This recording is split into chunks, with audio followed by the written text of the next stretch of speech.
All right, everyone. Hello. My clock says 12 sharp, so we are going to get started.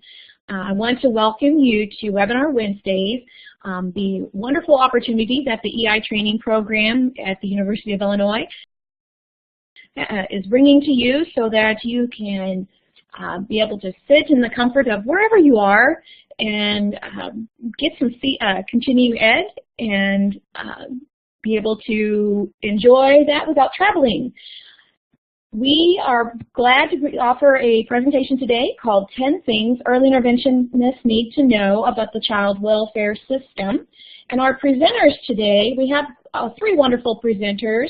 We have Corr, who is an assistant professor at the University of Illinois in Urbana-Champaign. She is an experienced early interventionist, early childhood special educator, and a court-appointed special advocate. And her line of research focuses on the well-being of young children with disabilities and their families who are experiencing poverty, stress, and trauma. Catherine will tell you a little bit more about herself when they get started, but welcome, Catherine. We also have Dr. Michael Braun, who is a research specialist with the Child and Family Research Center at the University of Illinois, and his work focuses on program evaluation and oversight of child welfare agencies with special attention on racial disproportionality. Welcome, Michael. And last but certainly not least, Dr. Steve Tran, who is also a research specialist at the Child and Family Research Center at the University of Illinois, Champaign-Urbana, and he earned his master's degree in Human and Community Development and a PhD in Human Development and Family Studies.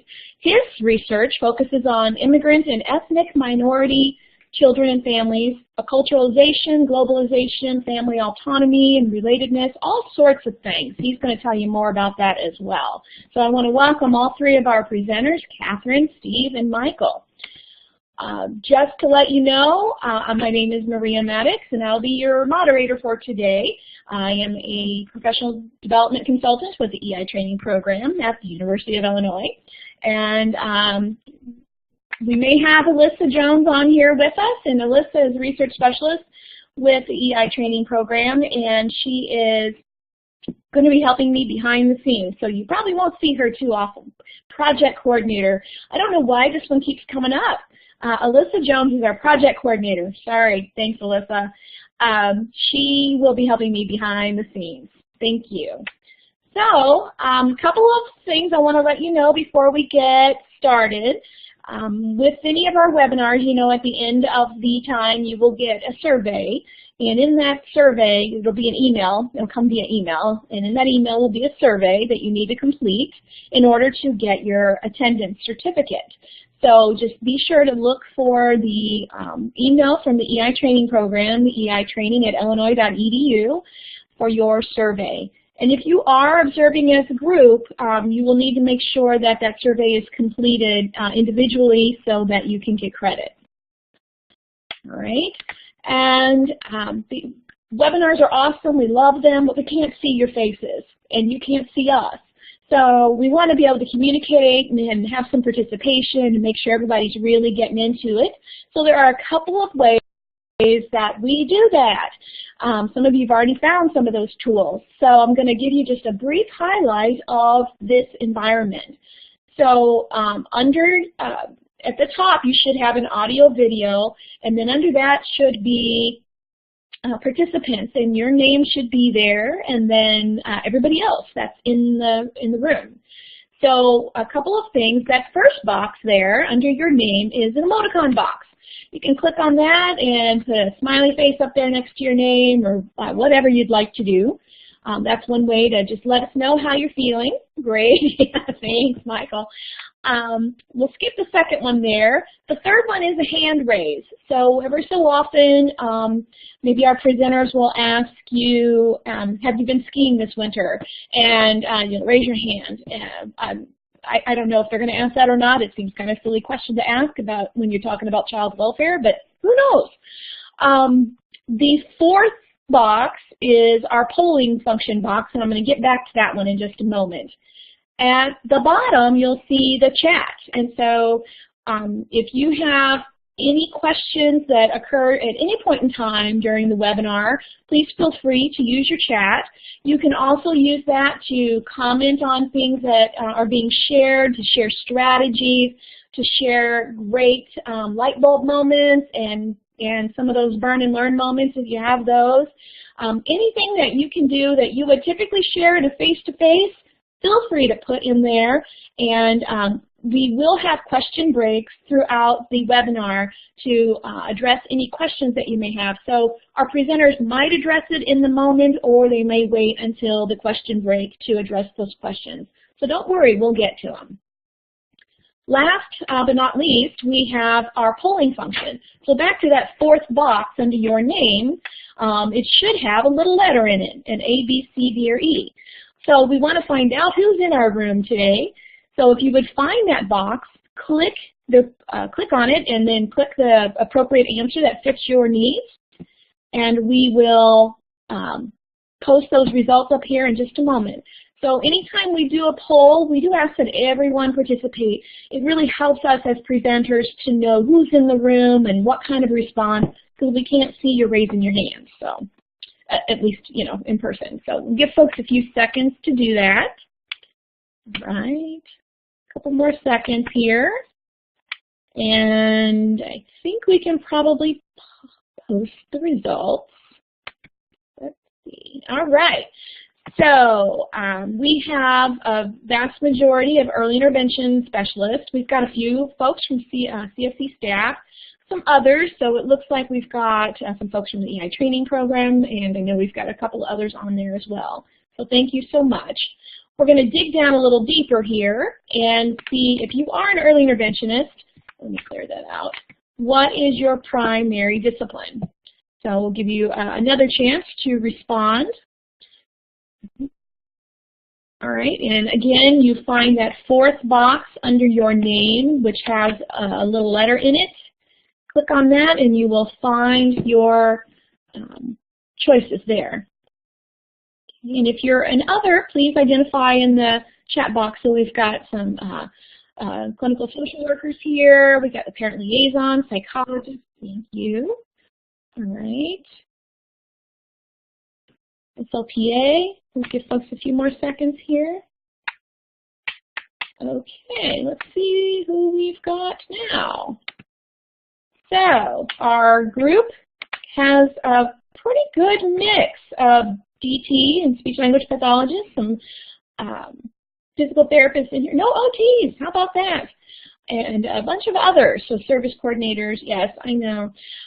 So lots of service coordinators as well. So thank you so much for letting us know kind of who's in the room. Appreciate that. And we will have some more polls again later as we move along through the webinar. So with that being said, I'm going to be quiet now, and I'm going to turn this over to Catherine, Steve, and Michael. Folks? Great. Thank you, Maria. Welcome, everyone. We are really excited to be here today. We just are going to give you a small visual. So the three of us are actually in a very tiny office together, huddled around a computer. So we do have a window so we can see the sun, but just to let you know, we are all in the same room together, so we're looking forward to chatting with you today. I just wanted to start our presentation by sharing that, as Maria mentioned, I'm a former early interventionist and early childhood preschool teacher, and so much of my work is informed by those experiences. And so as an EI provider, I had a really hard time supporting families who were in the child welfare system. And that's what led me back to my graduate studies and has really sort of enhanced my line of work. So our goal today is to not solve all of the problems in the child welfare system, but instead we're here to sort of demystify that system for you and hopefully have you leave here with some nuggets of wisdom that make you feel like you understand the system a little bit better and that you sort of understand your own role in the system. So we're excited to be here, and we're going to do that through talking about connections between early intervention and child welfare, talking about dreaded logistics between those two systems, and then specifically talking about practice. We will end this webinar by sharing successes. So throughout the webinar, we'd love for you to think of how you've either had success or could potentially be successful in the future working with families or professionals in the child welfare system. So thanks for being here, and please feel free to be interactive with us. We know we can't see you, but use the chat box. We have one of us has eyes on the chat box, and definitely participate in the polls. So we will go ahead and get started. I'm going to make sure I know how to use the buttons. Perfect. So we thought we would start this presentation. We figure since you signed up, you're probably interested in this topic. But what we wanted to do is really talk about what the connections are between early intervention and child welfare. And some of those things may not be so readily apparent to folks. So we're going to start by talking about the connection between disability, abuse, and age. Then we're going to have Michael talk a little bit about Child Welfare 101, and then just sort of demystifying some of those demands that are on child welfare professionals. So we are just going to safely assume that most of the folks in this room know the demands of early interventionists because you all are working in the system. So today we're really going to focus on what child welfare professionals are dealing with. I also want to point out that part of this presentation was very purposeful, that Michael and Steve sort of represent the voice of child welfare and that I'm representing early intervention. We think that this really needs to be a multidisciplinary approach. So while we may not have all the answers in each system, we like to bring the voices to the table. So I'm going to start off by talking a little bit about disability, abuse, and age. So I'm not sure if you are all familiar with this, but there are a lot of research studies talking about the connection between individuals having a disability and then a higher likelihood of experiencing abuse in their life. Additionally, if children or individuals experience abuse in their life, they're at a higher likelihood for developing a disability.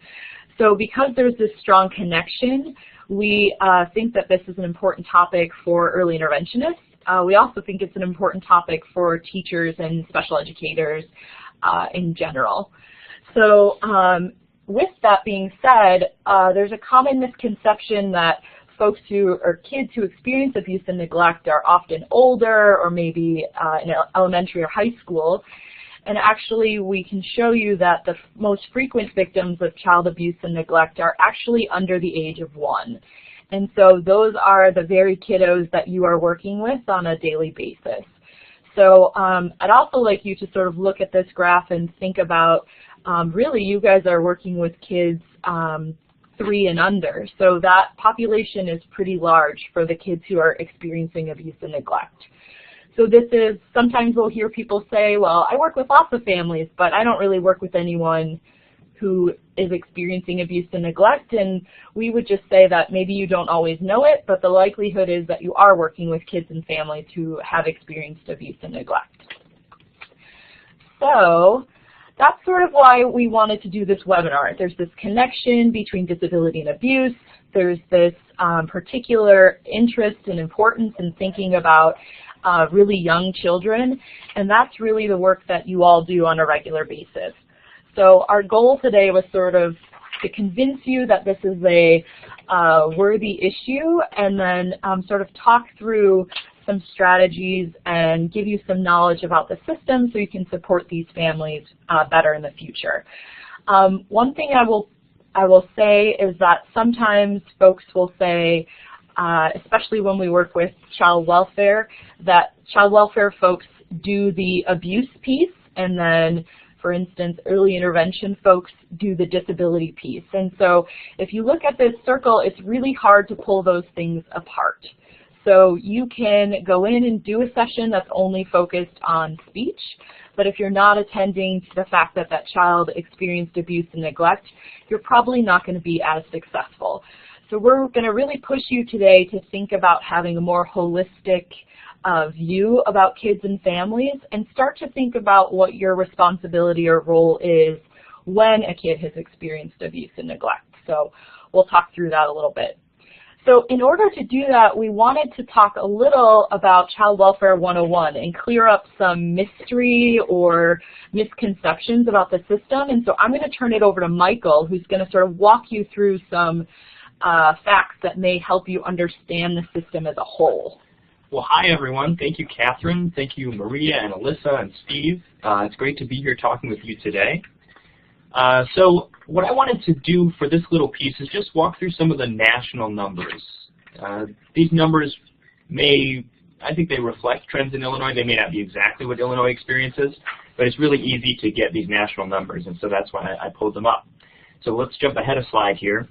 This is a general model for how child welfare works, right? We start up at the top and we see maltreatment being reported. That often comes in as a call to a Child Protective Services hotline. That report then gets screened in or out. The screened in reports are investigated. And then in an ideal world, services are provided to children and families. And then really in an ideal world, that arrow stops, right? We don't see that arrow going up to maltreatment being reported. As we know, that's not always the case, and it often is like a circle until hopefully some help is provided to that family that really helps. So I've got some numbers here for each of these stages. Let's go ahead and jump to the next one. So this is, again, national numbers, and I'm getting this right from the Children's Bureau. And we see about 4.1 million reports involving 7.4 million children. So that's a lot. And if you look at the overall rate of reports, you'll see that it's increasing. And that's kind of interesting to me because we don't see the rate of maltreatment increasing. Probably what's going on is that there are so many more people who are mandated reporters, including, I think, almost everyone attending this webinar right now. And we're mandated reporters because of terrible oversights that have happened when people had knowledge of maltreatment going on and not doing their citizen duty and reporting that and helping those children. So for example, there was the horrific abuse at Penn State that led to a lot of changes about who's a mandatory reporter, including here at the University of Illinois, all of us, simply because we're university employees. So that's the overall number of reports. You jump ahead then. What we see is a little over half, about 58% of those reports are screened in. And that means that there's enough evidence that an investigator can go out and see if there's evidence that the alleged maltreatment occurred. Now, why would a report be screened out? In a lot of cases, it's because the person reporting the maltreatment doesn't have enough information for an investigation to take place. So, for example, someone's in the mall and they see a parent hitting their child, spanking maybe in a way that seems aggressive or vicious, and the child's very upset, and then the family leaves. That person, perhaps they're a mandated reporter, they might feel that they have a duty to call that in, but of course they don't know who that family is. They don't know enough information for an investigation to be launched. And so in that case, even though it may be the case that maltreatment is going on, there's not enough evidence to launch that. And so a lot of those reports are ultimately screened out. In other cases, it may be, perhaps a neighbor saying a baby was crying next door. That's what babies do, and that may not be enough information to send a child welfare worker out there. So we see about 58% of those reports screened in, and they go on to the next stage. So we get about 3.5 million children receiving some response from Child Protective Services. I think you all know that those kinds of responses vary state to state, or even in some cases county by county, depending on where the child welfare system is run through, at what level it's administered. So we're seeing about 3.5 million children having some involvement with Child Protective Services. So then the numbers start to drop quite a bit. So what we see is we find about 676,000 children are found to be victims of maltreatment. Now in the next bullet point there, I kind of do a little math for you. If you take those 7.4 million children who are reported and you divide the 676,000 children by that number, you get about 9.1%. A question that I ask sometimes, is this a good percentage or a bad percentage? And I don't think there's an answer. We don't really know. I've had some groups say, well, it's good to have more reports because we want to be able to catch as much maltreatment as we can. When I presented this number to a group of law students, that was very much their attitude. They had this sense that the law needed to be used to protect children. And therefore, the more reports, the better, and the percentage doesn't really matter. When I think about the demands on child welfare workers, I get a little more, a little more uncertain about whether this is a good percentage. It means we're doing an awful lot of work, and we're finding in most cases, or in many cases, that there is not enough evidence to conclude that maltreatment occurred. When you get down to the last bullet point there, we see the number of children receiving services. And those services could be all kinds of stuff. It could be what are called intact family services. The child is going to stay in the home with the parents, but some services are going to be provided to them. And I'm guessing that many of you all have actual experience with this. In other cases, the services involve removing the child from the home and placing that children in some kind of substitute care, whether it's traditional foster care, maybe kinship foster care in which the child is staying with a grandmother or another family member. So if you take that, keep in mind that 143,000 number, and we can do a little math with that as well on the next slide, I think. Yes. Mm-hmm. So we see, if you want to look nationally and ask yourself, what are the chances that a report called into a child welfare hotline will result in foster care placement? The rate's about 1.9%. Now that's not 100% accurate, because if you as an early interventionist call in a report, you probably have more details, so it's more likely that your report will trigger an investigation. But I wanted to share this number to make what I think is an important point. Calling child welfare and reporting maltreatment does not guarantee that that child will be removed from their home. And in many cases, the child welfare worker is going in to investigate the family. They do not want to remove that child from the home. They want to keep the child safe, but they also want to keep the family together. So I think if there's, maybe you have a colleague who's expressed some hesitation about calling in something they observed because they're afraid it means that the child's going to be taken from the home, when there's really not a reason in your colleague's opinion that that child should be removed, maybe keep this percentage in mind or make note of it to your colleague. It's unlikely, unless the maltreatment is severe, that it will result in the child being removed from the home. Yeah, let's go on. Okay. So there's one question I see here from Dana. What are the stats on those foster children becoming formally adopted by foster families? That's a great question, and I can get you some information on that in Illinois, but I need to look it up. So let's make a note and cover that, because it's a really interesting question. Adoption rates are not as high as we would like them, and you all are experienced with children. Maybe adoption is something that you've done yourself or been a foster parent. We definitely need more foster parents and more folks willing to adopt kids. So it's a wonderful thing. If that's something that you feel passionately about and feel you can do, there's always a need. So can I just add something real quick, Michael? Please. So one of the things that we wanted to do is give you a large, broad picture for how the system works. So that circle doesn't always result in the same thing for every family. So by no means are we saying that this is the prescription for every family who enters into child welfare. However, I think, at least from my experience as an EI provider, there was oftentimes some confusion about what happened after I made a call. And then since you are sort of connected to that family, sometimes if you're making the call, you feel very, it's a difficult conversation to sort of follow up and figure out what happened after the call was made. Did someone follow up?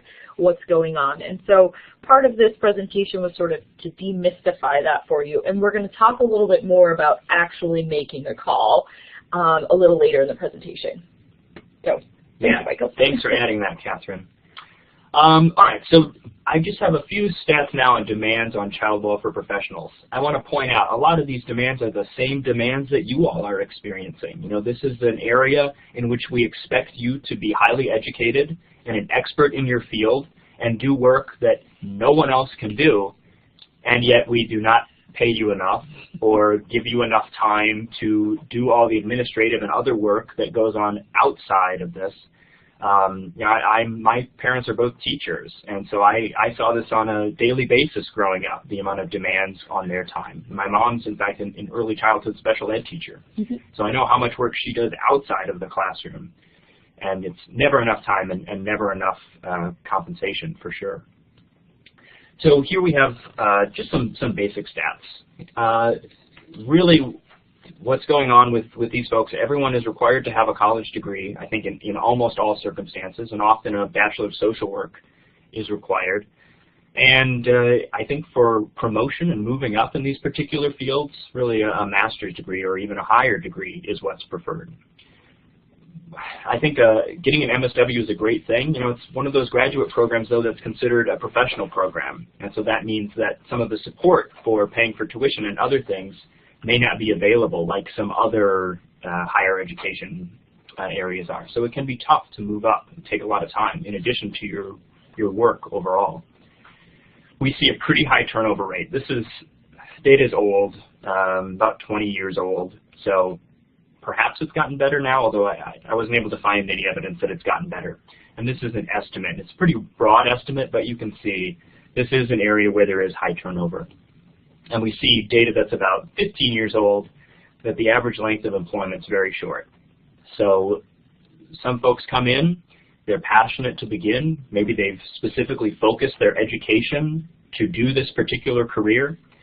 And for a lot of them, they find out pretty quickly how demanding it is and how challenging it is to work with these families, and in some cases to work with the same families again and again and again and not see some of their problems get any better. And I think that may account for that overall lack of amount of time in this position. And then you see the average salary. It's low.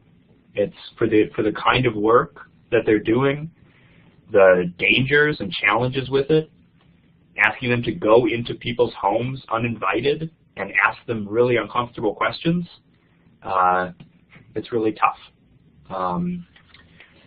So we share these stats with you not to talk trash about the child welfare system, but we share these as sort of opening up your eyes to some of the difficulties that professionals in that system really experience on a daily basis. And I think probably lots of you have experienced some of these things as well, in terms of feeling burnt out or not feeling compensated well, or not necessarily having the supervision or collaborative team support that you want in highly stressful emotional situations when you're working with families. So again, we're sort of, part of this is really to open your eyes to how the child welfare system is operating, not so you have a negative view of it, but just so you understand it more deeply.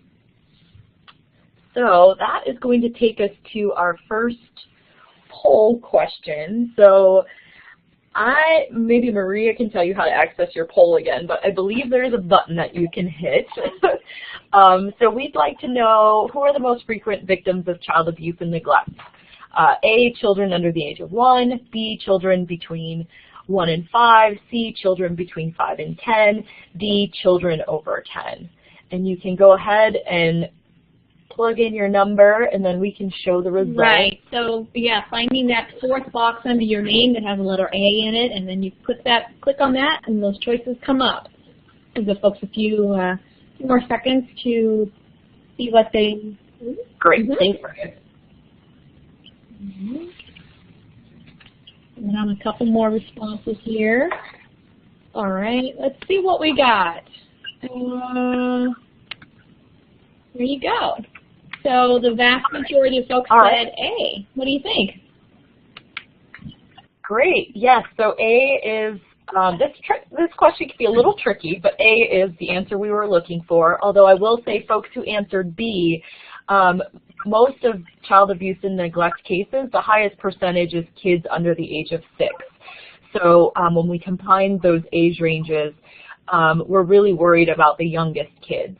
And we didn't talk about this earlier, but part of the reason that we're most concerned about those kiddos is because those kids rely heavily on parents and or other caregivers for their basic needs to be met.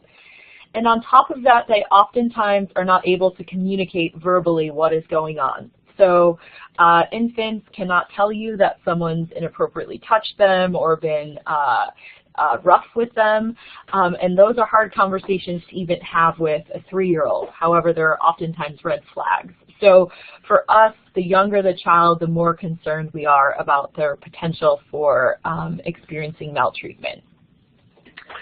So that first section, we sort of just wanted to tell you a little bit why we think early interventionists in particular should be concerned about this issue, and then sort of some of the overall logistics of the child welfare system.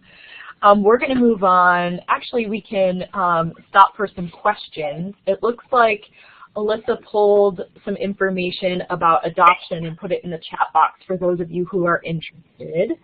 Are there other questions? You can feel free to type them into the chat box and we will try and get them answered for you. Right, I've been looking. I haven't seen any other questions popping up, but please feel free to type them in at any point in time, and then we'll get to them. There's one other thing that I want to just a housekeeping thing I want to share real quick while we're at a break. Some of you may notice next to your name, you might have a little icon that's got 2 orange or yellow dots on it, or 3 red dots, and all that means is that your signal is slow. And so you might experience an auditory audio delay. So if it's a little yellow, 2 yellow buttons, you're about 1 to 3 seconds delayed. If it's 3 red buttons, you're about 3 to, could be up to 10 seconds delayed. You won't miss anything. It just it'll catch up, but when it catches up, you'll hear the speaker. They'll sound like they're on fast forward. But you won't miss anything that they've said. It'll just be sped up a little bit. So I just wanted to make sure that folks understood that. I think we're good to go. Great, thanks, Maria. Yep, perfect. So feel free to type questions and we will answer them as we go or when we stop at a break. Okay. So we're going to talk a little bit now that we've talked about this connection between disability and abuse, now we're going to talk a little bit about logistics between the 2 systems. So first we're going to talk about service coordination, then talk a little bit about, I know everyone's favorite topic, HIPAA and FERPA, and then we'll talk specifically about the logistics of making a mandated reporter call. So I'm going to start with service coordination, and I'm so happy that we have service coordinators on the call today because really you all are sort of the wheel that keeps everything else spinning in our system, and that's probably my biased opinion, but in reality we have lots of services that families are participating in, and service coordinators are often sort of the key point of contact for those families and for those services. So in early intervention, we're lucky enough that we have a sole role and responsibility in our system for that. I'm going to have Michael talk a little bit about service coordination, or maybe lack thereof, in child welfare. Yeah, I think this question about service coordination is something that is an important topic and kind of a hot topic right now in child welfare, because we recognize how important it is to keep all these different systems working together. So a term that's kind of becoming a buzzword now in child welfare is probably a term that you are all familiar with, wraparound services. So it is becoming an important thing. Now that said, child welfare system is essentially an emergency-based system. And the way that the acting director of Illinois' DCFS describes it now, she calls child welfare workers first responders. I'm not sure about the exactness of that metaphor, but I think it's pretty serviceable when you think about what's going on. And in a lot of these cases, that first responder, that person who's out of the house after a report of child maltreatment, that person is not necessarily thinking about coordinating services. If the family does end up receiving services, which, as you will note from before, is a pretty small percentage based on the number of reports, in that case there can be like an intact family services worker, some kind of case manager who's there to help the family and may do some service coordination. But overall, I think the work that the service coordinators on here do, as well as the work of all our early interventionists do, you may need to be doing some of this service coordination and trying to keep that child welfare worker in the loop. And unfortunately, they may have other things going on. They may not be able to do that kind of work, even though you might think of them as a really natural person to keep things all in line and coordinated for the family.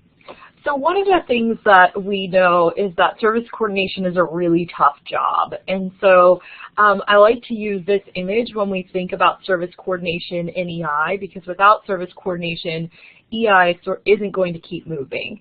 But there is a piece for kids who are in two systems that it's not going to be helpful to just have the EI system services keep moving without the child welfare systems sort of in concert with those. So what we often talk about is having service coordinators sort of expand their thinking about who a team member is. So service coordinators oftentimes will know if there is a child abuse or neglect situation or foster care situation going on. And so instead of thinking of those child welfare people as being, separate or outside of the EI team, we're going to really encourage you to think about what could they bring to the team that would be helpful for us. And then how are there ways that I can engage with those folks that would be helpful for me to support this family. So we know that you cannot track down every child protective caseworker. We know that that is just not, it's just too much. But there may be ways that you can share information or ways that you can set up meetings that sort of invite some cross-disciplinary talk that wouldn't happen otherwise. Some of the research has shown that, again, we talked previously that oftentimes when these two systems are working, folks tend to sort of silo their work in one system and not the other. And what happens is families oftentimes fall through the middle. So if you are only working on the disability-specific issues with a family and child welfare is only working on the maltreatment area, oftentimes families have needs that span both of those systems, and it's really difficult for them to sort of see how those supports come together. So we really value service coordination. In many ways, we feel lucky that EI has service coordination, but we also recognize that it's a really tough job. So you're not going to go out tomorrow and just have a great experience with every child welfare caseworker you work with. But we do think it's important, especially when we're talking about young kids with disabilities. So oftentimes when we talk about logistics and we talk about service coordination, the number one thing that pops up is, what am I legally allowed to talk about? And I should preface this with, I think there could be a whole year-long course on HIPAA and FERPA and sort of what information is okay to share and not okay to share. And so what our goal here today is not to go into individual cases and tell you, yes, this is appropriate to share, this isn't appropriate. We're going to give you some tips for thinking about information, about if you need to share, why you would share, and then sort of thinking about how you can go about finding if you can share that information. So when we think about information sharing, there's oftentimes tensions. So there is this tension to think about restricting access. So maybe folks are worried about protecting privacy of folks who are in the child welfare system, preserve dignity. So there's oftentimes a stigma for being involved in the child welfare system. And then avoid embarrassment. So those are all sort of issues that come up when folks are thinking about restricting access. When we're thinking about granting access to information, we're oftentimes thinking about our goal is to protect the child. We want to ensure that the child is really receiving appropriate services. And then there's really this focus on supporting collaboration with other entities and agencies by sharing relevant information. So for instance, you may not share, a child welfare worker may not share a child's entire case file with you, but they may share information such as this child is on a return home plan, which means that the biological parent is working to regain custody, which if you're doing home visits with a kiddo is pretty important for you to know, because if you're going to see this kiddo in a foster placement right now, that could change. And so when you go into the biological parent's home, that parent would be the person that you are then working with. So when we think about information sharing, it's a tough discussion. I know that lots of EI folks have lots of questions around HIPAA and FERPA just within our own early intervention practice. So what we oftentimes do is ask folks to talk, especially if you work with other colleagues, about asking what the process is to share information with child welfare, just to find out if there is a process in place. And then the second step, if there isn't a process, really starting that conversation about what that process could look like. And so we actually even have this happening on a larger university level. So Michael, Steve, and I are actually working on some research together, and we oftentimes are having discussions about what data we can share with each other and what data is not okay for us to share with each other. So this HIPAA and FERPA issue stretches across all different spans of this work. But we don't want that to stop you from inviting people to the conversation. So with that being said, we are going to talk a little bit about what happens when you make a mandated call. So several of you actually, that's Mike's question. So hang on, we're gonna use a poll right now. How many of you have ever made a report of suspected abuse or neglect, whether or not it was substantiated? So if you go to the polling function, you'll notice it's changed. There's a checkbox. So check yes or an X if it's a no. Great. So check green for yes and X if it's a no. We'll wait and see if we can get almost everybody. Ooh, we're very neck and neck.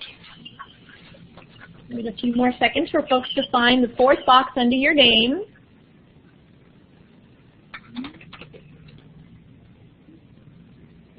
Okay, so let's just see what we've got. So look at there, pretty much 50-50. Wow. Yeah, we are very split. Great. So some of you, so first of all, we talked a little bit about that all of you are mandated reporters because you're working with kiddos. And I will say that your job, I work with potential preschool teachers, and your work in the home is much, much more difficult to be a mandated reporter than when you're inside a school. So we really appreciate your work. That being said, some of you have gone through this process. It can be really emotional. It can be draining. It may not turn out the way you wanted it to, so it can be frustrating. For those of you who have not gone through the process, you may have lots of questions about what that looks like. And so I'm going to turn it over to Steve to talk a little bit about what this process looks like for you. So if you need to make a call in the future, you maybe will know a little bit more about what that looks like. And for those of you who have already made a call, maybe this process will sort of illuminate why things happened the way they did. Okay. Okay. Hi everyone, so I'm Steve and I will talk about who is a mandated reporter. So we do see on the screen here, we have the telephone numbers. We have a toll-free number and a local number for the state of Illinois. Also, there's a link that gives you additional information about who is a mandated reporter and kind of what some of those issues are. And I'll talk a bit more about them in these slides. So first of all, who is a mandated reporter? So laws for mandated reporters were developed to protect children from being harmed by abuse or neglect. And so a mandated reporter is someone who is legally required to report any suspicion of abuse or neglect to the appropriate authorities. So this could be, I think, so everyone here is a mandated reporter, is that correct? Yeah. So also personnel that are in the medical field, school personnel, social services, law enforcement, coroners or medical examiners, and child care personnel are all considered mandated reporters. And so what are the requirements, what do you have to do? So first of all, there has to be a reasonable cause to believe that a child is known to, that they have, So there has to be a reasonable cause by the professional or an official and that there is abuse of a case of abuse or neglect for the child. So when you call, the hotline worker will determine if the information that you provided meets the legal requirements to initiate a investigation. So what are some of the criteria that have to be accomplished first? First of all, the alleged victim has to be under the age of 18. That the alleged perpetrator is a parent, guardian, foster parent, relative, or caregiver, or any person residing in the same house as the person that is living with the child. And also that there is a specific incident of abuse or neglect, or a specific set of circumstances involving suspected abuse or neglect, and that there has to be demonstrated harm to the child or a substantial risk of physical or sexual injury to the child. So when making the call, what are some good things to know, or what kind of information will you most likely be asked for? Some of those key things are names and dates. So the name of the child, the birth date of the child, or all of the adults that might be involved. Of course, this information might not be readily available, so it's nice to have, but it's not a requirement.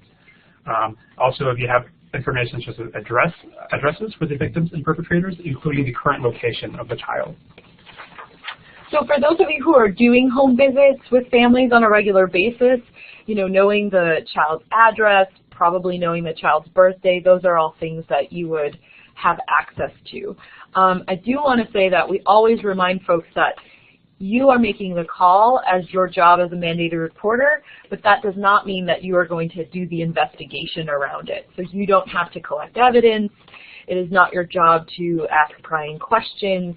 It's really your role to make the call. And so we appreciate, I think it's great that Steve shared that really we want you to have details about the experience that happened, and then some information so that the child welfare system can follow up. Sorry. Great. And so if DCFS will start an investigation if the report is accepted, and then the reporter is eventually informed about the investigation's results.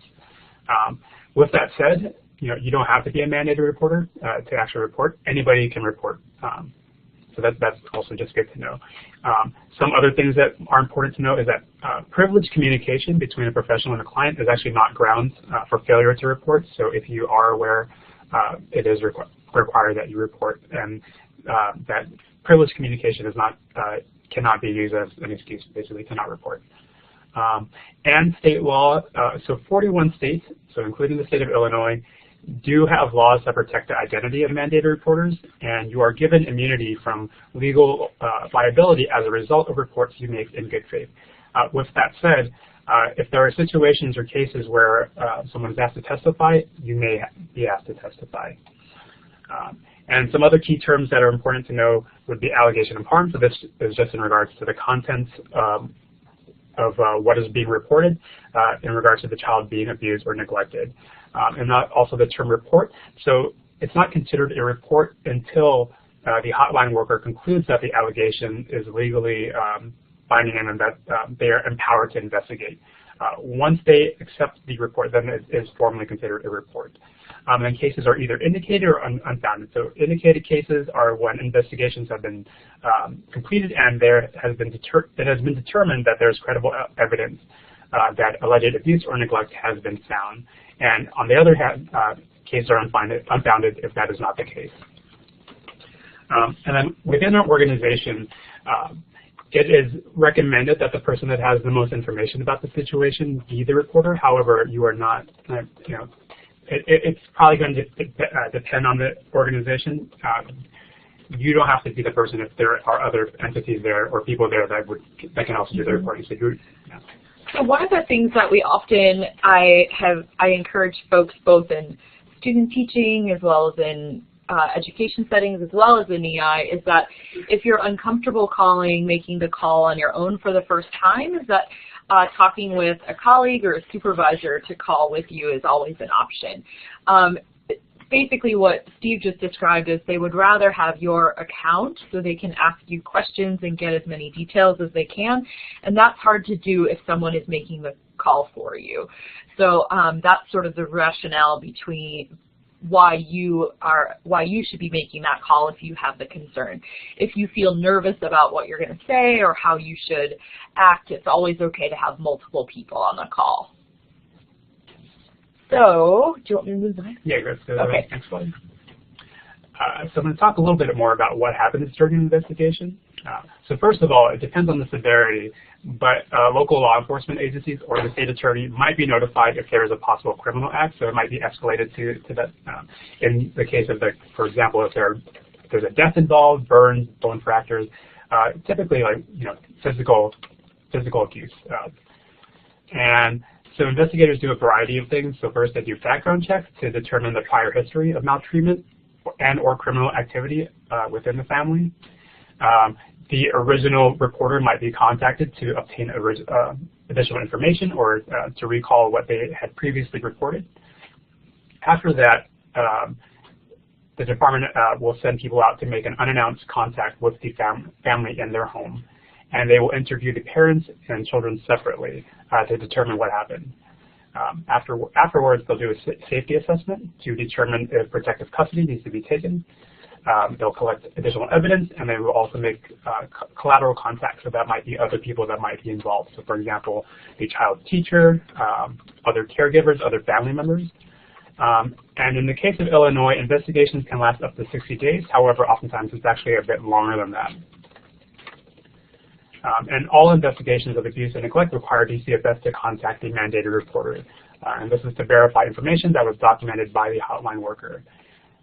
However, the time it takes to contact the reporter varies by case. It could be due to severity of the case. If it's an urgent situation, they might be contacted right away. In other cases, it might take a little bit longer. So there's no specific set amount of time. And state law does not require the mandated reporter to notify parents, parents of the child. So this is up to your situation, and it's kind of up to your professional judgment on whether or not you think it's a good idea to notify the parent that you have reported the child for suspected neglect or abuse. So just to sort of set the stage for that a little bit, it is a really difficult thing to talk with families about child abuse and neglect. And so actually what we do a lot is we sort of encourage early interventionists and early childhood special ed teachers to borrow a page from the social workbook. And so when you start working with a family and you're laying down sort of the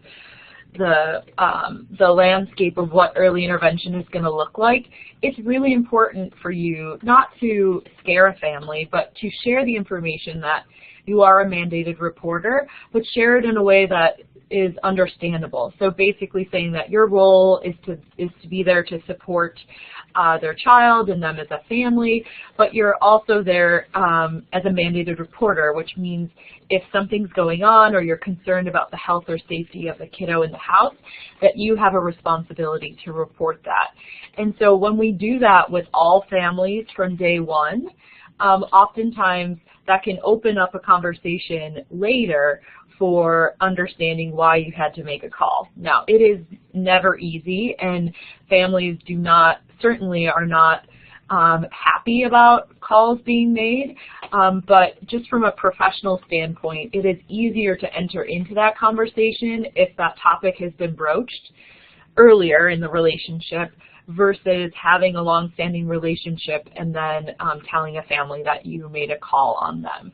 So it is difficult to do, but starting off that relationship with that understanding and that knowledge may help you in your practice. Sorry, Steve, did I cut you off? No problem. Okay. And yeah, just the last bit, I actually saw a question here. So the information that I'm presenting is from the Mandated Reporter Guide from 2015. And it does state that reporters receive a letter informing them of the results of their findings, so if it's indicated or unfounded. However, I do see that Jennifer mentioned that she no longer, that she does not receive the letter anymore. So this is actually something that I think we have to look into. Yeah. So, yeah, that is good to know. Thank you very much for letting us know that. Great.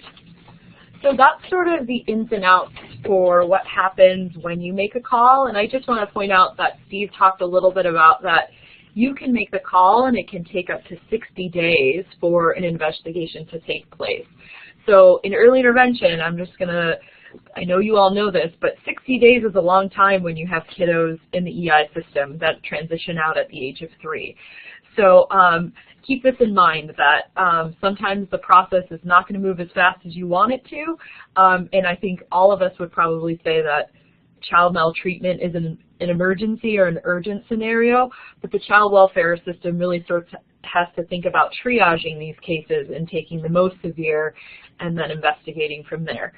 So it's not the most ideal situation, but we hope that helps sort of clear up some fogginess with child welfare. So we have a poll question, which I think we may have ruined this one, but let's see. Are you a mandated reporter of child abuse and neglect? And you should be able to just click at the top. The checkbox button, and I'm seeing a lot of one answers and not any of the others. So let me see which one I'm thinking of. All right, I'll give folks a few more seconds to respond. Okay, let's just publish that up there. They all say yes. Perfect. Wonderful. Yes, we are all mandated reporters of child abuse and neglect. And so I think we can all use that as an excuse for building these conversations into our practice, regardless of the family we're working with, just because it is part of our professional responsibility. Great. So we're going to talk a little bit, actually, were there any questions? I haven't been paying attention to the chat box. Are there questions that we want to talk about? Well, Courtney had an interesting question. She asked about when there's an open child welfare case, how does communication happen between child welfare service coordinator and the early interventionist? Would it be at an IFSP meeting? And is child welfare invited to that meeting? Courtney says that she's never had a case where child welfare was there. That's a great question, Courtney. So you can invite them to be part of that meeting. I would say that it is very rare at the moment. And to be honest, in my work with the child welfare system, child welfare workers are pretty familiar with IEP meetings, but IFSP meetings might be a new thing for them, or at least a little less familiar. So in early intervention, I think one of the things we talked a little bit about was this idea of service coordination. And so this idea of thinking about the particular family situation and what's going on. So if a family is working to be reunified, meaning that they're working to regain custody, then it's really important for us to think about how we're going to engage that family in the process.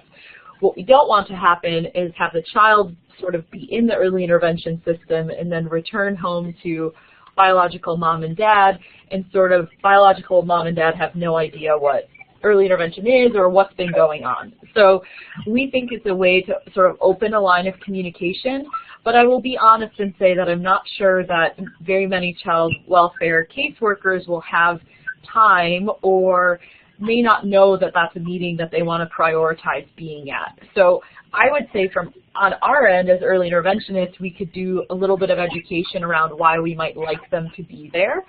So invite them and sort of say, you know, a reason that we would like you to be here is to sort of discuss the long-term progress of the family and sort of think about what we need to plan in terms of services. So it could be an invitation to sort of let them into the conversation. All right.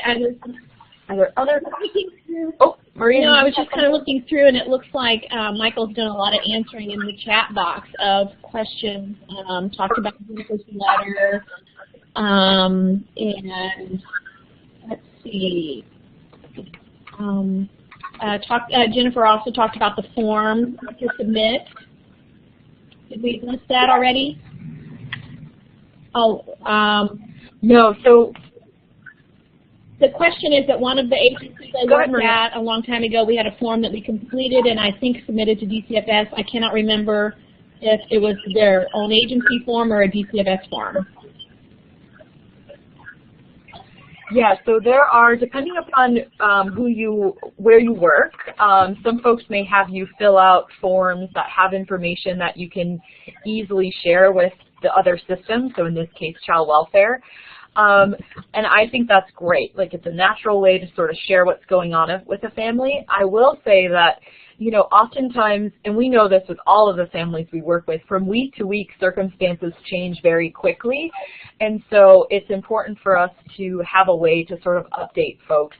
And so for me, I think that that form's a great first step. But one thing as being a service coordinator or an early intervention provider is trying to find the number or email of the child welfare caseworker who's on the team. And if you can get in communication with that person or have communication with that person, you can check in with them more regularly about if things have changed, if they need new information, honestly, oftentimes you will hear from those folks when there's a court appearance coming up, and they may need information about how often a family has attended sessions or been present for sessions, or what parent involvement has looked like in those sessions. So that's a great way to sort of open the lines of communication and sort of let them know, I know that you're really busy and you're working to support this family as well, and I have information that I'm happy to share with you if you need it. So that's sort of a way to sort of keep on top of the ever-changing nature of families' circumstances. And I just wanted to point out that there's been a lot of links posted into the chat box, maybe the reporter manual, a lot of other information, and you can click on that link and it'll take you right there. And so I see, Courtney, you asked if the slides can be printed. We are very happy if you want to print these slides. I'm not sure, Maria, do you send these out as a PDF afterwards? Yeah, in fact, I'm betting that Alyssa is probably working on getting a PDF link right now, and we'll post that link into the chat box here very soon. And one of the things that we can do, Michael, since you're sending these links, is just add a slide at the end with the links we've provided in the chat box. So for those of you who haven't clicked on everything, you can have it in one space. Wonderful. Okay. Okay. Perfect. Thank you, Maria. Okay, so the last part we're going to talk about, which I would say is probably the most important part, is sort of our practice considerations. So what does this all mean? So we know we have these legal reasons. We know we're mandated reporters. We know that there's this connection between disability and abuse. So what does this really mean for practice, in our everyday practice? So if you're leading this webinar and going into a family's home, what does this mean? And so we decided to cover this by first talking about what the heck is child well-being. So there's been a lot of talk lately about child abuse and neglect, and the sort of flip side of that is thinking about promoting child well-being. And so I'm going to have Steve talk to you a little bit about what child well-being actually is. So, Sure, yeah. So as you can see here, child well-being is made up of some core areas. So there's no one definition, but typically the 4 areas that people focus on are physical health and development and safety. The next is cognitive development and education, followed by social development and behavior, and psychological and emotional development. With that said, all of these things sort of intersect, right? So we do know that, for example, kids that face disabilities also tend to have physical disabilities as well, and so that there's a lot of intersection between these factors. So there have been national studies that have been done to look at child well-being of children that have had contact with the system, and also some of those outcomes. So we'll see a bit of statistics in regards to how are these children that are in the child welfare system, how are they doing, and also are they receiving the services that they need. And so for you EI folks, I know we have PTs on here, I know we have speech folks, I know we have service coordinators, I know we have DTs. For better or worse, you cover all of these little separate core areas, which is a lot of work, but really that makes that wraparound comprehensive service for kiddos. So we see you as a key role in doing some of promoting child well-being. Can we move the next slide? Yeah, sure. Okay. So what do we know from national studies? Overall, we do know that children that have contact with the child welfare system tend to have poor outcomes than the general populace. So this can be in regards to educational outcomes, physical outcomes, and so on. With that said, there's still a lot of variability within all these children that are within the system. Some of them have better outcomes than others. And so a national study that was done on a survey of child and adolescent well-being did find that for children ages 1 through 5, that about over 40% of them had a medical condition or a score on measures within the study that found that they had some kind of developmental need and that they were eligible for early intervention services under Part C of the Individuals with Disabilities Education and Improvement Act of 2004. And then maybe more relevant to you again is that for children under 3 years old, so actually under 37 months, less than 1/5, so 18.2% of children received a referral for developmental services. Great.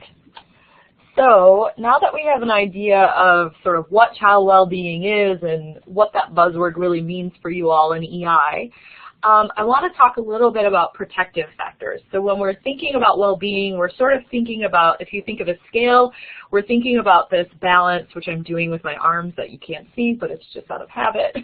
We're thinking of this balance between risk factors and protective factors. And so we're going to talk a little bit about what that means. So risk factors, I'm going to go out on the limb and say that lots of you are very familiar with this. Risk factors, so there are different types of risk factors. So there can be child risk factors such as difficult temperament, poor physical health, having a disability. There can be family risk factors, so the family has a divorce or child abuse and neglect going on, mental health issues. There can be service risk factors, so there's limited interaction with peers or social interaction going on. There can be stressful life events that can be risk factors. So, for instance, if a young child has a parent pass away, that can be stressful, and we consider that to be a risk factor. Experiencing trauma is often a risk factor, so that can be anything from environmental, like violence, neighborhood violence, to something like a hurricane or a natural disaster, which is maybe something we don't always think about as being a risk factor. And then there are societal risk factors. So there are certain populations that face discrimination, isolation, socioeconomic isolation, and then they have, because of those things, they oftentimes have a lack of access to support services, or they have a lack of access to high quality services. So we think about this a lot with child care. So child care is really hard to find, really for anybody, but for folks who have limited funds or who have limited transportation or who speak different languages, it may be hard for them to find a high quality child care that's reflective of the needs of their family. So I feel like those risks, we talk about risk a lot in early intervention. We talk about thinking about how we can support families and connect them to services maybe outside of early intervention. But what I want to do is sort of emphasize the importance of thinking about protective factors. So when we're doing our services with families, we're trying to come from a strengths-based place, which can be hard when you're working with families in the child welfare system. So part of this means we ourselves have to acknowledge that maybe we have a bias about how the system works, or we have some feelings that get conjured up when we hear about families in the child welfare system, whether they are factual or whether they're just sort of things we've heard through the grapevine. Those are things that impact the way we think about families. And so when I talk about risk factors and protective factors, it is okay to identify risk, but it's not very helpful to just identify risk factors without thinking about the counterbalance, which is those protective factors. So when you have a family who's in the child welfare system and you're identifying things, for instance, maybe mom has some mental health issues going on, or maybe there are some issues going on with the young child in terms of feeding or sleeping, those are fine to identify as concerns, areas of concern, but it's not okay to do that in absence of thinking about what protective factors those kiddos or families might have. So protective factors, there are different kinds. So for children, that could be you have an easygoing temper, you have good social emotional skills. So for all those DTs out there doing that social emotional work, it matters. Not that the rest of you aren't doing that. Protective factor can be having good health and having good language skills. So being able to communicate your wants and needs is very important. From a family standpoint, protective factors can look like having a stable home environment, creating warm and supportive parenting. So when we think of EI, our role is to think about building that responsive relationship between the parent and the child, which oftentimes results in secure attachment, or at least attempting to get to a secure attachment with parents or other caregivers. Protective factors, when we think about services, those are things like high quality education services or warm and supportive relationships that are in other entities. So if a child is going to childcare, or if our kiddos are going to playgroups, or maybe they're going to the park district for a swim lesson, those are all protective factors that sort of come in the form of a service. Other protective factors in terms of life events can be long-standing relationships that you have with people who we call as carers. So that can be a teacher, it can be you know, a religious person, it can be a neighbor. We hear lots of people talk about grandparents as being readily involved in parents' lives or in children's lives. So those are all sort of those care relationships.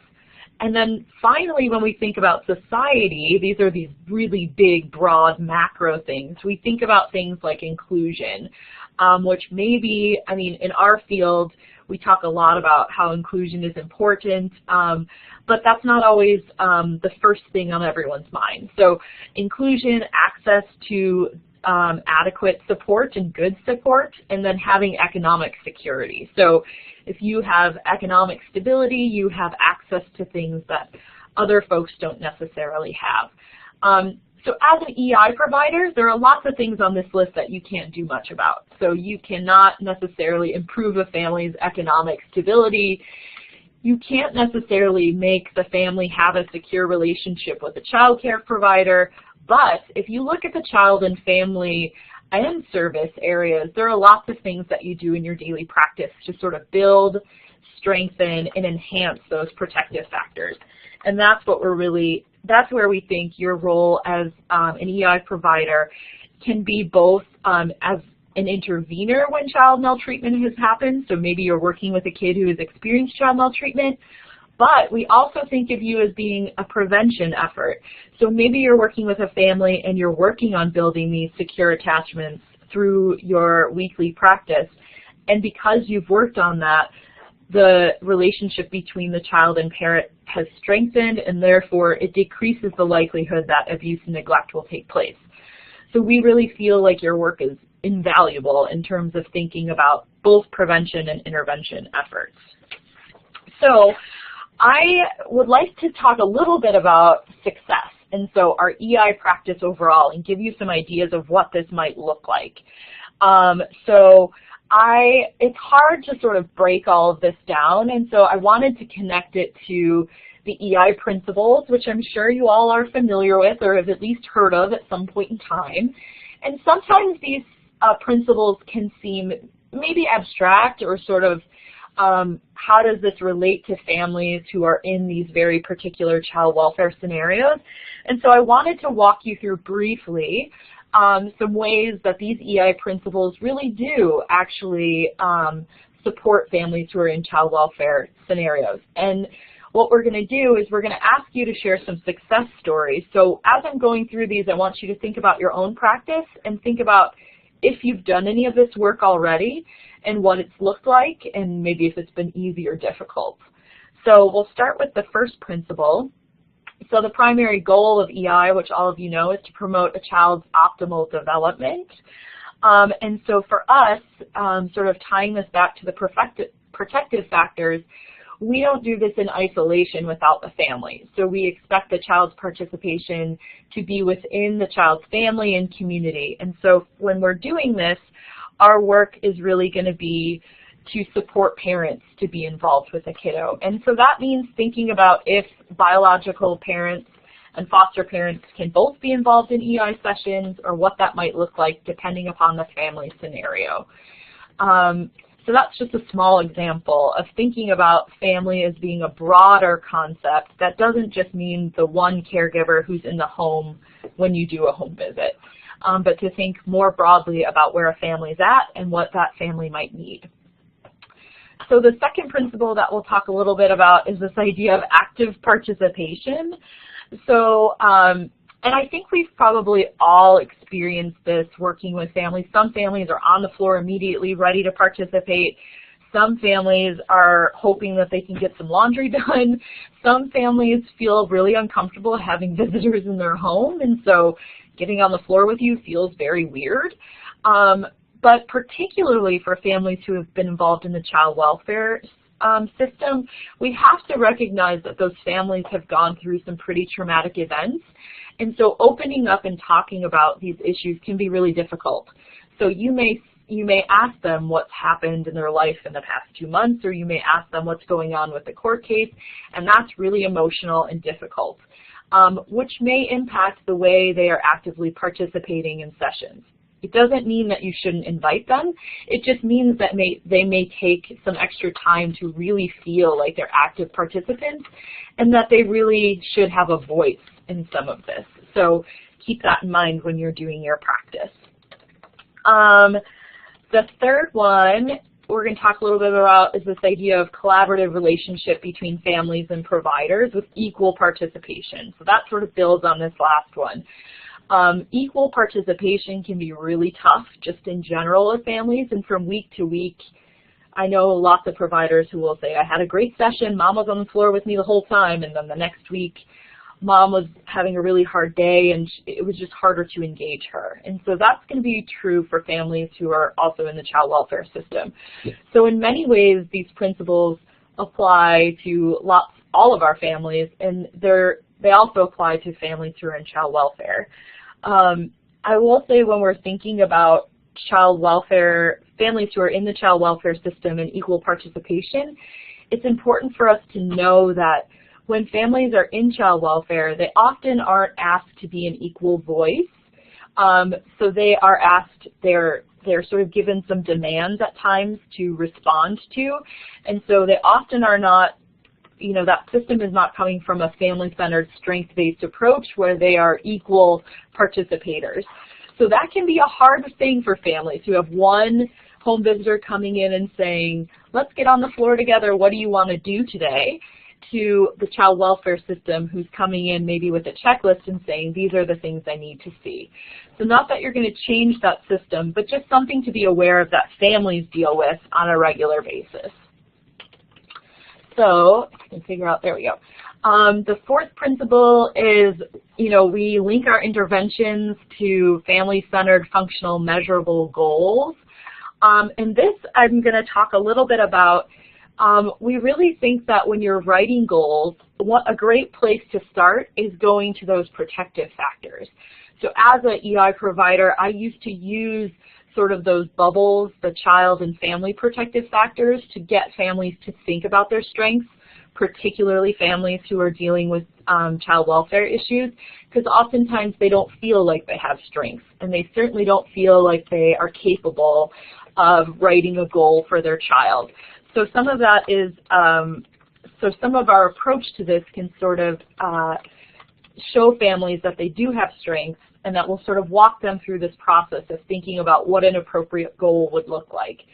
But it's easier to do that when you start from a protective factor than just a risk factor. So it's easier to say this family has these exciting potential going on here than these risks that are happening.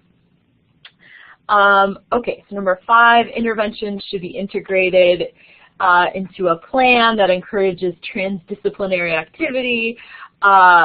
This is hard. So our system is difficult. It's very difficult to do this, and I know that you guys struggle with this on a daily basis. And honestly, we aren't going to reinvent the early intervention system today, but I think if anything, we would like you to start inviting child welfare to be a part of your team.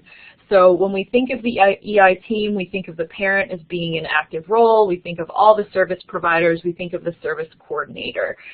But really, when there is a child who is in the child welfare system, we need to include those professionals. Now, you may invite them and they may not participate, or they may participate in a way that feels frustrating to you. But if we're going to meet the needs of these families, we have to invite everyone to the table. And we also recognize that early interventionists won't be able to solve issues of maltreatment on their own. So you can do really great early intervention practice on a weekly basis, but if child welfare caseworker doesn't know what's going on, it's going to be hard for them to reflect that in the reports that are given to court, or even that make decisions about things that are going on in a family's life. So the sixth one is that intervention should be monitored periodically to assure that strategies are being implemented or that you're achieving successful outcomes. And that's really hard to do in a regular practice anyways. But one thing I'm going to push you to think about is how you can be responsive to families and kids who have gone through traumatic situations. So just by inviting them to come play on the floor with you and them saying no doesn't mean that they won't ever get to be on the floor and play with you. It just means that it may take some more time. So part of this is coming from more of a responsive, reflective place about where the family and parents are coming from instead of assuming that the parent is a good or a bad parent based on if they participate or not. Then finally, the last one is that we really want families to experience the highest quality of services possible. And that relates to training and supervision and all kinds of supports for you all. One of the reasons we did this webinar is because we talked with EITP and they felt like this would be a topic that folks really wanted. But with that being said, I do want to say that just because there are more services involved with a family, so if you get a family that has lots of EI services going on, lots of child welfare services going on, it doesn't mean that all of their needs are being met. So more isn't always better. And so when we're coming in and working with a family, it's not always about getting more services, but maybe it's thinking more strategically about using the current services that are in place or helping the family understand what's currently going on. Because it can be really hard for families. So I'm going to very briefly talk about, oh, actually, Maria, do we have time to do this quick question? Yeah, we got a few minutes. So we're going to have you identify protective factors. Identifying protective factors is part of a strength-based approach to working with families. Yes or no? So folks can use their polling function again and find the fourth box under your name. And give folks a few seconds to respond.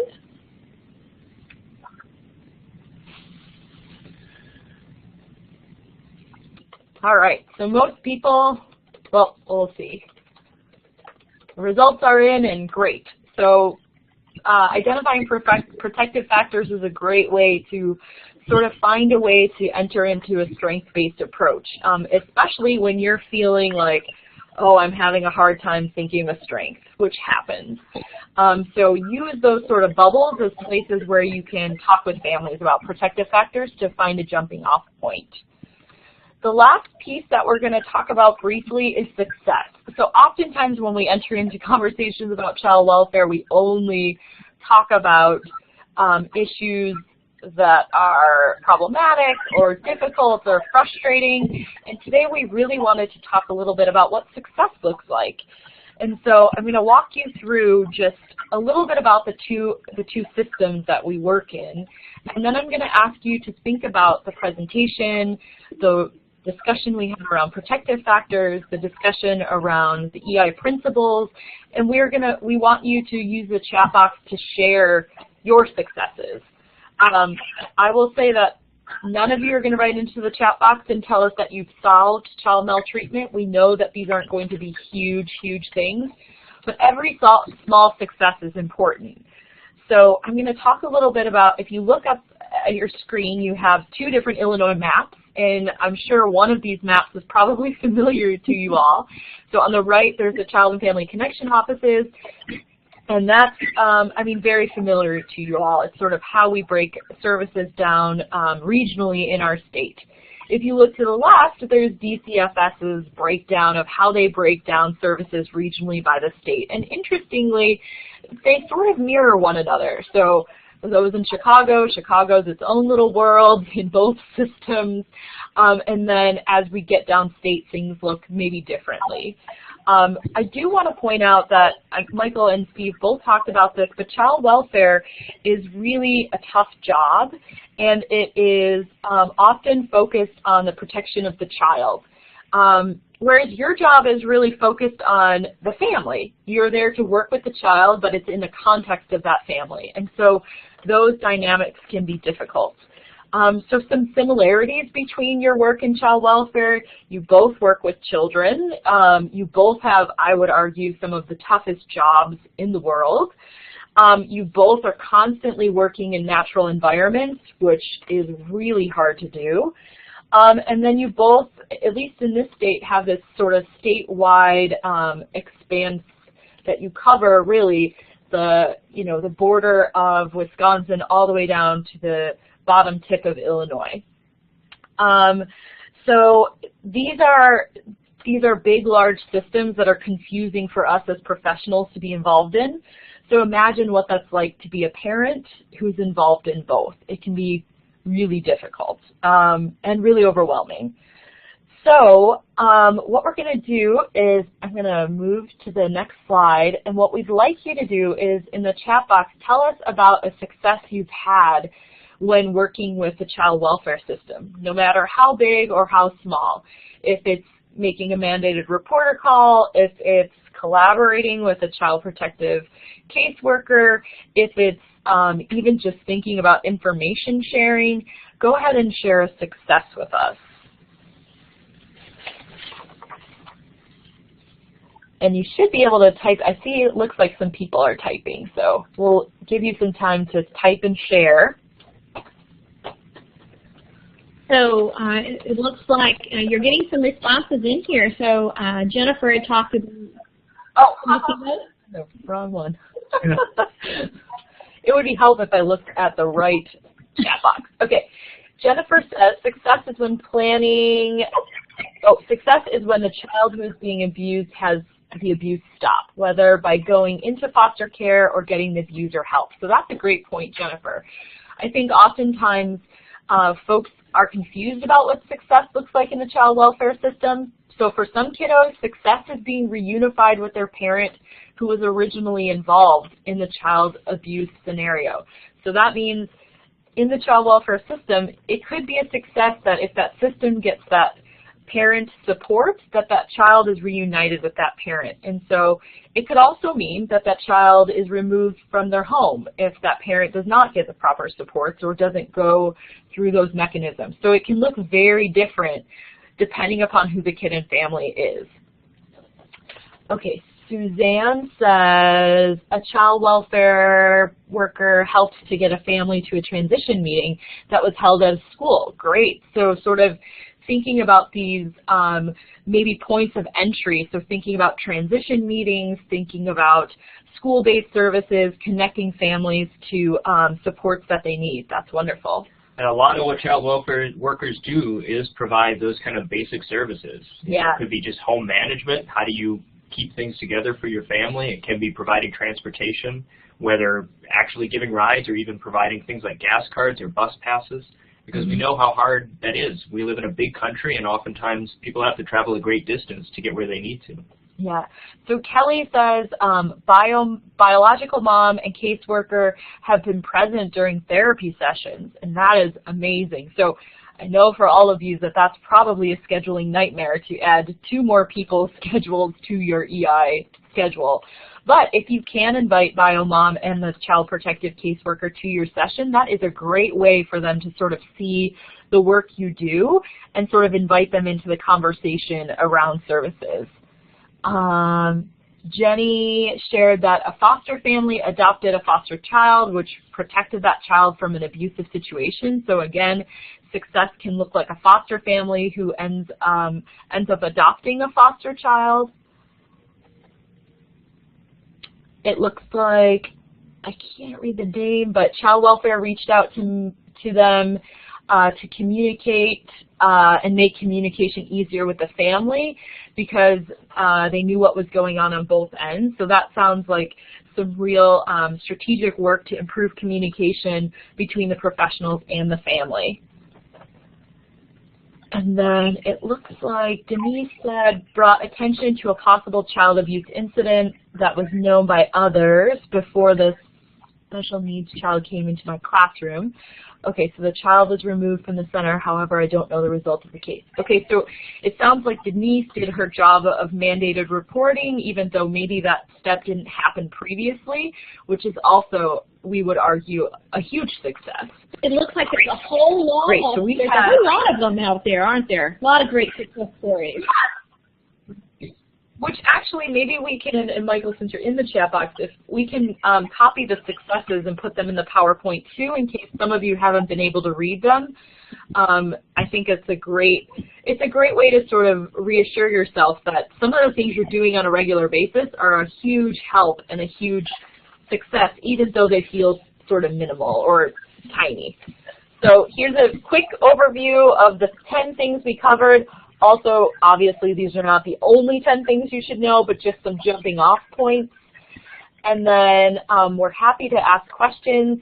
I will say that Michael, we may be dating ourselves, but Michael included this slide to end on a giggle because this can be a difficult topic. But if any of you have ever seen, what's the movie, Michael? It's the movie 10 Things I Hate About You. It's one of the most important and famous teen high school movies ever made. So somehow Catherine hasn't seen it. Neither is Steve. So both Steve and I have not seen it, but Michael said that the title of our presentation reminded him of this movie, and we just thought it would be fun to end on a giggle because this is a difficult topic. So we appreciate you all hanging in there and asking questions. Oh, we got a great movie comment, so you're right, Michael. And we're happy to stick around and answer questions for a little bit. Otherwise, we will make sure we get this PowerPoint with the links and then the success stories put into it for you. Thanks so much. Thanks, everyone. Awesome. Thank you guys so much. I told you it was going to be a good one, folks. Alyssa, could you put the link to the PowerPoint again in the chat box for us? And just a reminder to everyone that you will be getting that email. You have a short turnaround to complete that survey, so do that, and then you should get your certificate of completion within the next 24 hours after you've completed the survey. So awesome. Thanks again so much, Catherine, Steve, and Michael. We really enjoyed your presentation. For everyone else, thanks for your sharing, your chatting, and all of your interesting comments. And we will see those of you in a few weeks where we will be doing a webinar on opioids. So thanks again, folks. Have a great rest of your day.